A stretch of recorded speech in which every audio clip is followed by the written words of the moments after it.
দুইটা সময় তওবা করে লাভ নাই। একটা হচ্ছে মৌতের যন্ত্রণা শুরু হয়ে গেলে, মৃত্যুর যন্ত্রণা শুরু হয়ে গেলে আগে পা থেকে শুরু হয়ে আস্তে আস্তে গলার দিকে আসে।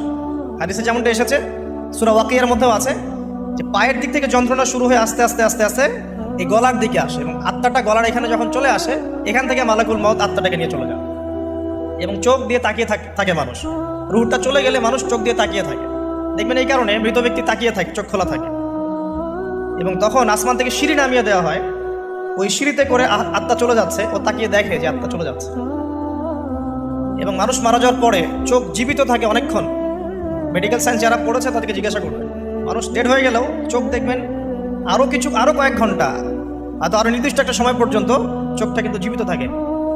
এই জন্যে চোখ বন্ধ করে দিতে হয়। যাই হোক, যেটা বলছিলাম যে মৌতের যন্ত্রণা শুরু হয়ে গেলে তওবা করে লাভ নাই, তওবার দরজা বন্ধ।